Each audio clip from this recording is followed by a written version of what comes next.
Class 10-এর দ্বিতীয় unit টেস্টের মধ্যশিক্ষা পর্ষদের যে সিলেবাস ও নম্বর বিভাজন এসো আমরা দেখে নিই।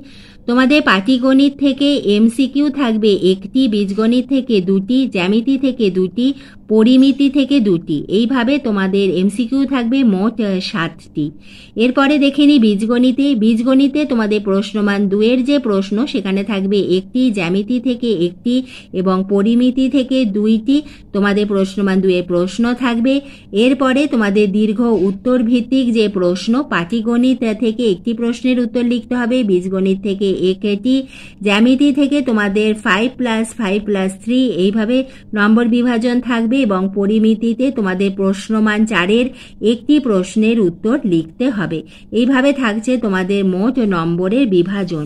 এবার এসো আমরা দেখে নিই আমাদের সিলেবাস কি কি আছে। যেখানে আমাদের পাটিগণিতে থাকছে অংশীদারি কারবার, সেখানে 2টি প্রশ্নের মধ্যে একটি প্রশ্নের উত্তর লিখতে হবে। বীজগণিতে থাকছে ভেদ, একচল বিশিষ্ট দ্বিঘাত সমীকরণের সমাধান, সেখানে 2টি প্রশ্নের মধ্যে একটি প্রশ্নের উত্তর লিখতে হবে।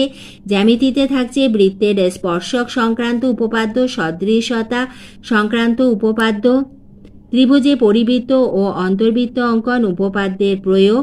এখানে উপপাদ্য 2টি প্রশ্নের মধ্যে একটি প্রশ্নের উত্তর লিখতে হবে, যেটি হলো প্রশ্নমান 5-এর, এবং এখানেও সম্পাদ্য 2টি প্রশ্নের মধ্যে একটি প্রশ্নের উত্তর লিখতে হবে, যেটি হলো 5 মার্কসের, এবং প্রয়োগ তোমাদের একটি প্রশ্ন থাকবে, সেটি হলো প্রশ্নমান 3। পরিমিতির মধ্যে তোমাদের রয়েছে গোলক এবং লম্ব, বৃত্তাকার শঙ্কু, সেখানে 2টি প্রশ্নের মধ্যে একটি প্রশ্নের উত্তর লিখতে হবে, যার প্রশ্নমান হলো 4। এইভাবে থাকছে তোমাদের যে বড় প্রশ্ন, দীর্ঘ উত্তর ভিত্তিক প্রশ্ন, তার নম্বর বিভাজন। তাহলে তোমরা নিশ্চয়ই বুঝতে পারলে তোমাদের সিলেবাস এবং তোমাদের নম্বর বিভাজন।